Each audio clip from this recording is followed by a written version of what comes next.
The world we live in is in rebellion against God. It's sin. And so that simple fact, means if you choose to be on God's side, if you choose to be among God's people, the world will often see you as the enemy. You're going against the flow. Just by being here this morning, you're going against the flow. The world has 1,000 other things they'd rather you do. All kinds of stuff. Demands on your life. And so, if you go with God's plan, it often works against you in the world. Now, we're going to look a little bit at the nation of Israel and something that God did. They were God's redeemed people. God had a plan for them. And He would send His prophets and deliver them from their troubles. But that didn't mean that the nations around them didn't cause them problems. They'd often be attacked. They would have all kinds of trouble. And it's not that Israel was perfect. I mean, we've read and we've looked at different spots where they had problems. But even in their problems, they were still God's people. Even in their difficulties, God was still faithful to them. And they would be delivered by God from the evil schemes of those nations around them that opposed them. And we find such an encounter in the book of 2 Kings.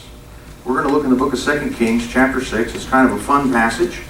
But we're going to look at that. We'll pick up actually in verse 8. It says, when the king of Aram was waging war against Israel, he conferred with his servants, my camp will be at such and such a place. But the man of God sent word to the king of Israel, be careful passing by this place, for the Arameans are going down there. Consequently, the king of Israel sent word to the place the man of God had told him about. And the man of God repeatedly warned the king, so the king would be on his guard. The king of Aram was enraged because of this matter. He called his servants and demanded of them, tell me which one of us is for the king of Israel. See, God was at work delivering His people. And we rejoice in seeing that. It's a wonderful thing. But when He was at work, delivering His people, the people of the world weren't necessarily so happy about it. The king of Aram wasn't so happy about it. He wasn't happy to see Israel delivered. And I'm going to tell you, the same thing will happen to us. When God is at work in His church, when He's at work in His people, the people out in the world may not always be so thrilled. They may not like it. They may not care. Sometimes, other times it may interfere with their plans. Because sometimes our blessing is their curse. Sometimes God saves us and it means the world's plans get messed up. You see this over and over in Scripture, but you see it also in real life. Sometimes the world gets mad when they see you succeeding at what God's given you to do. Maybe you've had that experience. The king of Aram was that way. He saw someone was warning the king of Israel about every move he made. He didn't like it. It's hard to fight a war when your enemy knows every move you make before you make it, isn't it? I mean, don't you wish our government had Elisha? Tell everything that's going to happen in the world before it happens. It'd be so nice. It'd be a lot easier. But the reaction of the king of Aram was to accuse one of his own men of being a spy. Which of us is for the king of Israel? Who's on the other side? Who's the spy? Now the fact is, God was the one helping Israel. But the king saw the problem. He assumed a man-made issue. He just assumed a man-made issue. That's often the world's reaction when God's working in His people. The world will say, well, they're cheating somehow. It can't be real. God can't do that. There must be some logical human explanation behind what's happening. But see, when God moves, when God protects, when God provides for His people, those looking through the eyes of human flesh will do that. They will make up excuses as to why it happened and why it really wasn't God who did it. We see the king of Aram doing this. Now, there are those, however, who will recognize God's hand at work. And that's where we get to the next verse. We continue, verse 12 of 2 Kings chapter 6. This is one of the servants of the king of Aram. It says, one of his servants said, no one, my lord. None of us are spies. No one, my lord, the king. Elisha, the prophet in Israel, tells the king of Israel, even the words you speak in your bedroom. You got a bug planted here, king. Okay, I watched too many World War II movies. Here's the thing. Here's the reality. It's not that any of us are a spy, but they have this prophet, and he tells the king of Israel everything you plan. I find it interesting, one of the king of Aram's servants was able to see this spiritual reality behind what was happening. See, the king just assumed it's got to be a spy. But the reality was there was a spiritual reality behind what was happening. It's not that Israel had human spies or that Israel was cheating, but that God was telling the prophet Elisha what was going to happen. This man had the eyes to see that spiritual reality when everyone else was looking at fleshly realities. I can't help but wonder, just in my mind, if this could be Naaman. See, in the very chapter before this, the commander of the army of Aram had come to Elisha and been healed of his leprosy and gone back to serve his master. And now here in the next chapter we find the king. It doesn't tell us a name, but we find the king. He's saying, who's a spy on the enemy's side? And one of his servants says, no, it's Elisha. He knows what you plan. In my mind, I have to wonder, could it possibly be Naaman, or at least connected to it? The Bible doesn't reveal the name. Doesn't tell us. I'm just making a theoretical suggestion. But somebody understood that God was working through the prophet Elisha. And so we see this dynamic. In response to this, the king of Aram comes up with a plan. But really, I think you'll see it's not so very bright. Okay? Here's the plan. Verse 13. 2 Kings chapter 6, verse 13 and 14. The king said, go and see where he is, so I can send men to capture him. When he was told Elisha is in Dothan, he sent horses, chariots, and a massive army there. They went by night and surrounded the city. Now, I want you to think about this just for a moment. There's a prophet that God tells every secret plan you make, so that the army of Israel knows your every move before you even do it. How do you solve this problem? We secretly arrest him. I want you to think that through just for a second there. The king of Aram, I'm a little worried about this guy. He's not so smart. And so what he's planning is to go sneak up on Elisha and arrest him. He sends out this whole army just after this one guy so he can capture him. The problem is the king of Aram is fighting a spiritual battle through fleshly means. He's using his human, fleshly army, his resources that are physical resources, to fight a spiritual battle, to take on an infinite, all-powerful God and his servants. He's still looking at the physical realities through the eyes of flesh and depending on his physical abilities to take care of it. How often do we do that same thing? How often do we try and fight spiritual battles by physical means? I'm going to overcome my problems with my own strength. I'm going to outsmart the devil. How often do we do that? How often do we get in trouble because we're going against God's plan and then we try and fix those problems with our human efforts? So I'm going to tell you, it never works. Spiritual battles have to be fought in a spiritual way. You will never overpower God. You just won't. And certainly not by means of the flesh. You'll never win a spiritual battle by means of the flesh. Now, it didn't work for the king of Aram either, but it did provide a great opportunity for God to reveal his power and his grace and show what he was going to do. So let's continue on. 2 Kings chapter 6, verse 15. It says, when the servant of the man of God got up early and went out, he discovered an army with horses and chariots surrounding the city. So he asked Elisha, "Oh, my master, what are we to do?" Elisha said, "Don't be afraid. For those who are with us outnumber those who are with them." Then Elisha prayed, "Lord, please open his eyes and let him see." So the Lord opened the servant's eyes. He looked and saw that the mountain was covered with horses and chariots of fire all around Elisha.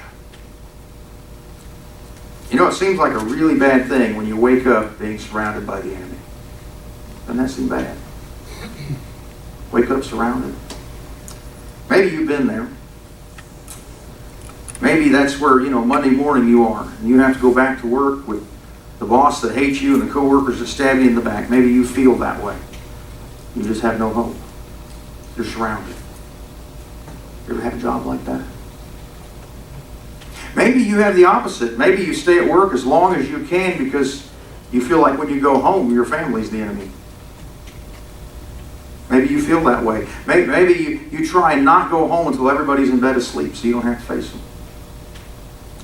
And you feel surrounded and imprisoned. You ever felt that way? See, whatever situation you're in, if you feel trapped, if you feel surrounded, if you feel outnumbered, if you feel powerless and hopeless, I've got good news for you.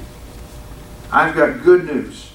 Those who are with us outnumber those who are against us. That's the good news we have in Scripture. That's the good news we have. In fact, at the very end of John chapter 16, Jesus says it this way. He says, "You will have suffering in this world. Be courageous. I have conquered the world." See, Jesus has already won. He's already beat everything we're going to ever face. He's already overcome everything this world has to throw at us. He is victorious. Now, God doesn't promise you'll never be surrounded, that you'll never have difficulty or suffering, hardship, or that your enemies will never come gunning for you. The day can happen. You don't have in-laws, right? Okay. What he says is have courage because he's already won the battle. That's what Jesus tells us. He says to have courage because he's already won. He has already conquered.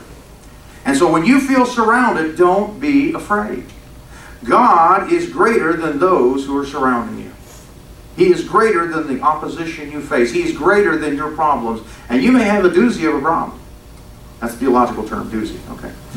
You may have it, but God is bigger, He's greater, He's better, He's more powerful, and if you're in His plan and walking in His will, He's going to do some great things. You can bank on it. When you feel trapped by your circumstances, have courage because Jesus is the one who sets you free. He's the one that sets you free when you're trapped. He's the one who gets you free. In fact, Jesus, not only is He the one that sets you free, but John 8:36 says that not when He sets you free, you will be free indeed. He's the one who can make you free. So when you feel hopeless, look to His highest. Look to Him. Look up. Don't down. Not look down. Have courage. Now let's get back to our passage in 2 Kings. Because things look pretty bad for Elisha, right? I mean, there he is. He's surrounded. His servant, is surrounded. The whole town there. And at least if you're looking through human eyes, if you were looking through, the eyes of the news reporter, Aram has come around and they've surrounded him and Elisha's done for. Right? That's the way human eyes would have seen it. That's the way his servant saw it. His servant was getting panicky. So we need to understand, if our motivation is panic or fear, we are not walking by faith. Faith and panic don't go together. I'm amazed how many times Jesus said to His disciples, "Oh, you of little faith." Now these guys, they were pretty faithful guys. They were with Him. They went with Him through all His teaching. They were doing miracles in His name, and He's still telling them, "Oh, you of little faith." I'm thinking, wow, where does that make me? But panic and fear don't go hand in hand with faith. Faith takes courage and it trusts God. It doesn't panic. So Elisha was looking at God. His servant was looking at the enemy. It's really an interesting dynamic.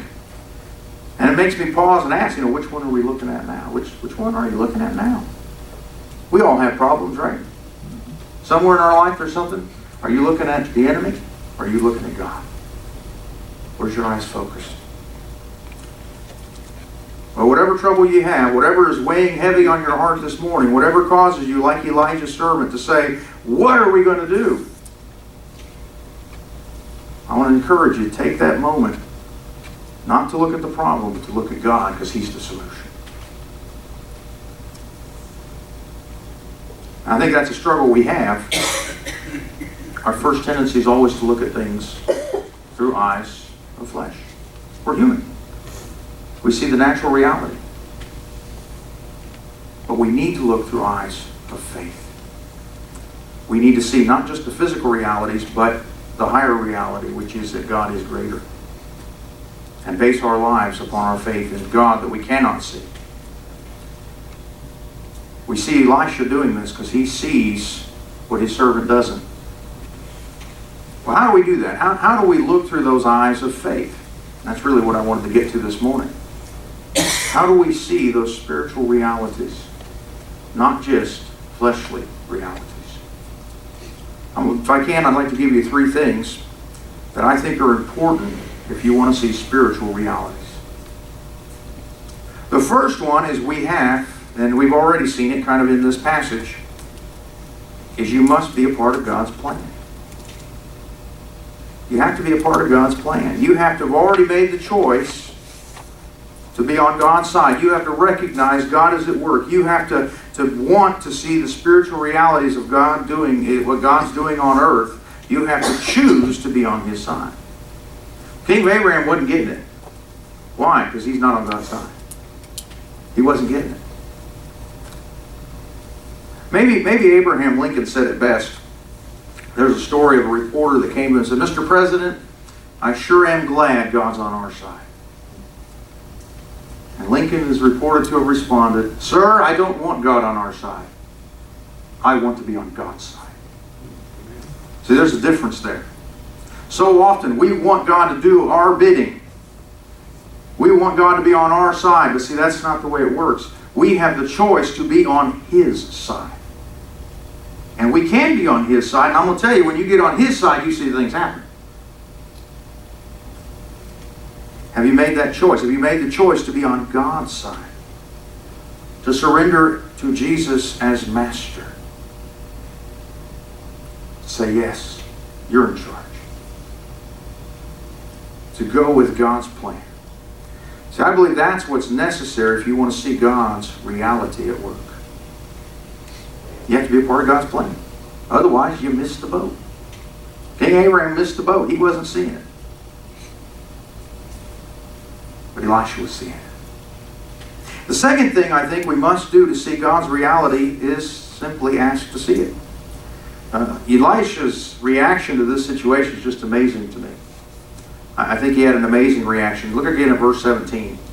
So that Elisha prayed, "Lord, please open his eyes and let him see." Now they're surrounded by an entire army. What would your first reaction be? Maybe pray for help? Maybe we'd be with the servant saying, "What are we going to do?" What was Elisha's reaction? It was to pray for his servant who's panicking. He didn't pray for help from the army. He didn't pray for God to do things. No, what he prayed for was his servant. What does he pray? He asks God, open his eyes so he can see what God's doing. So he can see the reality of the situation. Not through the eyes of flesh, but through faith. See, I think that's the prayer we have to begin with. We have to go to God and we say, "God, I want to see what you're doing. God, show me. Show me your plan. Show me your truth." That's my prayer.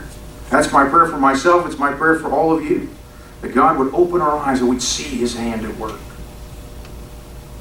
Because that's what we need to see. We only see that, though, by faith. Now, I know sometimes it's hard. I mean, we've had kind of a hard summer, haven't we? Y'all with me on that? It's been a hard summer. I don't know. I think this has been one of the worst summers I've ever known. It's just been miserable. And now that we're almost done with the work, the weather's getting nice. So timing on that was a little, interesting. But let me ask you, in your focus, is your focus on the damage done from the flood? Or is your focus on seeing what God's doing, giving us a newly remodeled building? You don't have to answer out loud, but just ask yourself, what really is the focus? Am I focused on the problem? Or am I focused on what God's done? Are we looking at the people who aren't here? Or the people who are here?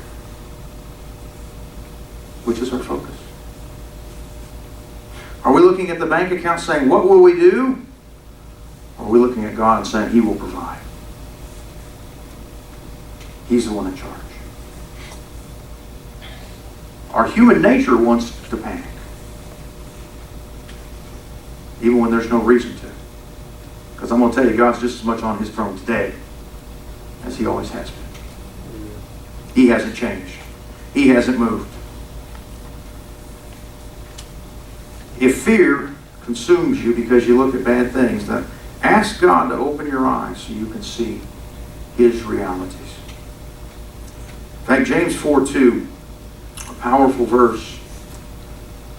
Good memory verse if you want one. James tells us you do not have because you do not ask. Why don't we see what God doing something? Maybe because we never bothered to ask. But I'm going to tell you, if you ask, I believe God answers. If you ask, He'll show you. It may surprise you what you see. So often, we don't see it because we never asked. Elisha prayed that his servant's eyes would be opened. And they were. God opened his eyes. See, when we go to God, we ask Him for new sight so we can see His plan, so we can obey His will, so we can do what He wants us to do. Do you think He's going to say no? And Jesus covered that. You know, if your Heavenly Father, if your own earthly parents knew how to give you good stuff, right? When you were a parent, if your kid asked you for an egg, you wouldn't give him a scorpion. I thought that was an interesting analogy that Jesus, but I guess in their world that made sense. Your parents gave you good stuff. If you go to your Father and you ask Him for good things, won't He answer? Jesus promised He would. He told us He would. We see here with Elisha, that's exactly what happens. He got praise and God answers. He gives new sight. And I believe if we will pray and we will look at God, not through our natural eyes, but by faith, He'll answer. Otherwise, we're left groping in the darkness. Well, I'll give you one more thing I think that's important if we want to see God's reality. If we want to see God's handiwork in our life. When He does show us something, when He does open our eyes, when we see that spiritual reality, we have to act on it. You have to act on it. Look at the rest of the story, the rest of what happens here with Elisha and the army that came to arrest him. Beginning again in verse 18, 2 Kings chapter 6, verse 18. When the Arameans came against him, Elisha prayed to the Lord, "Please strike this nation with blindness." So he struck them with blindness according to Elisha's word. Then Elisha said to them, "This is not the way, and this is not the city. Follow me, and I will take you to the man you're looking for." He led them to Samaria. Samaria was the capital city of Israel, the northern kingdom that they were at war with. When they entered Samaria, Elisha said, "Lord, open these men's eyes. Let them see." So the Lord opened their eyes, and they looked and discovered they were in Samaria. When the king of Israel saw them, he said to Elisha, "My father, shall I kill them? I will kill them." Elisha replied, "Don't kill them. Do you kill those you have captured with your sword or your bow? Set food and water in front of them so they can eat and drink and go to their master." So he prepared a great feast for them. When they had eaten and drunk, he sent them away, and they went to their master. The Aramean raiders did not come into Israel's land again. See, what God did, He answered Elisha's prayer. He blinded these guys, and Elisha led this entire army into a trap. Into the city of Samaria, where they were surrounded by the army of Israel. And then once they were inside, he said, God opened their eyes. The very attack of the enemies of God's people, the enemies of God's plan, became the means by which God showed His power and provided deliverance for Israel. And that is what God does. I'm going to tell you, if you look at the very struggles you go through, the very circumstances that are difficult, that's the thing God works in to make you right. That's the thing God works in to show His power. That's the thing God works with and through to glorify Himself in your life. But if we approach that moment with eyes of flesh, we never see it. If we approach it with eyes of faith, we see God's hand of deliverance. The king of Israel is also interesting. Now this is one of the wicked kings. Remember, if you remember your Israeli history, after the Civil War and they split into northern and south, the northern kingdom, the kingdom of Israel with the capital in Samaria, never had a single good king. They had bad, worse, and worst. Okay? All politicians, that's what I'm saying. Okay. The southern kingdom had a few good kings, a few bad kings, kind of back and forth. And yet, even here, even with the king being a bad king, God is still showing His grace and His mercy. Even with the king of Israel, even with Israel's sin, and even with their rebellion against God, and even with their not going with God's plan, God is still showing His grace and His mercy and delivering them from Aram. Working through His prophet Elisha. Working in their lives and showing His power. See, God's grace is great. He shows us His grace where we don't deserve it. That's kind of the point, grace. We don't deserve it. When God allows those problems in our life, whatever it may be, whether big or small, whether short-term or long-term, we have a choice. We can respond by looking at our circumstances and saying, what can I do? Or we can respond by looking at God and saying, God, what will you do? That is our choice. We can walk by our eyes and what we see, or by what God shows us through faith. If we respond with faith, we will see God's handiwork. How do you respond? I'm not asking you to speak out loud, just honestly with yourself. What's your tendency? Where are you at in your walk? When trouble comes up, is your first response to say, woe is me, what shall I do? That is the natural human response. Or have you grown in your walk with Christ where you can say, God, there's a mess. Open my eyes so I can see what you're going to do. Have you given your life to God so you can be a part of His active plan on earth? See, I believe God has a plan for each and every one of us. He has a design for us. He created every one of us special. It's not an accident that you're here today. It's not an accident that you live at this time. You're here because God has a plan. But like all of the heroes we looked at this summer, like all of the different people we see in the Bible, you have to make a choice. Yes, I will go with God's plan. Or no, I'm going to do what I want. You have to make a choice.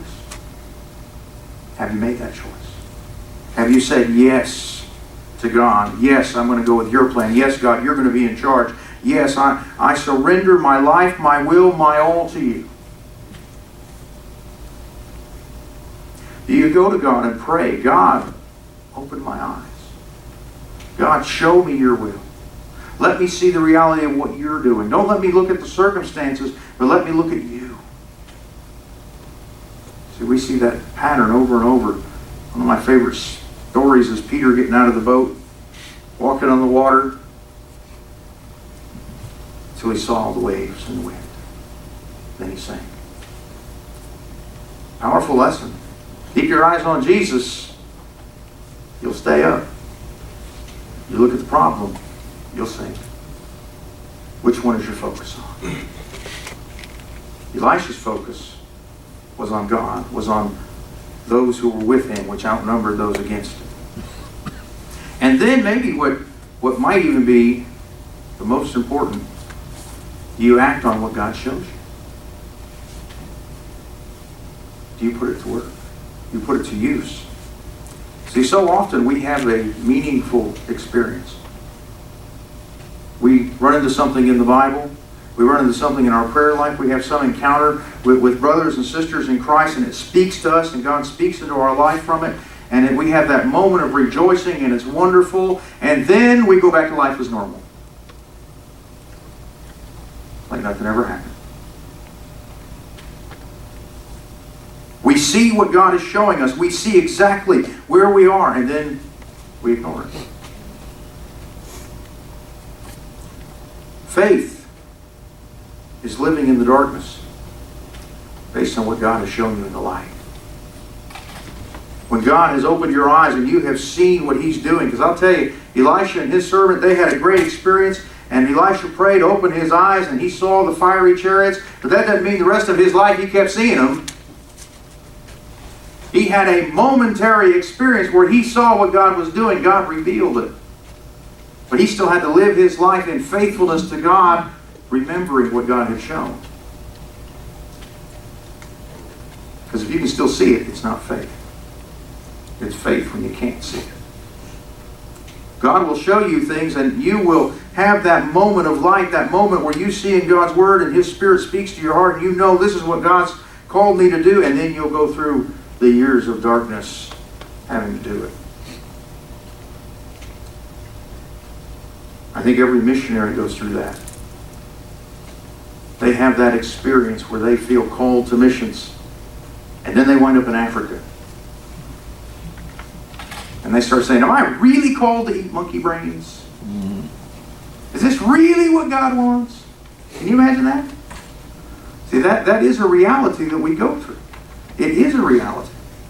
And so we have to make that decision that we're going to live what God shows us.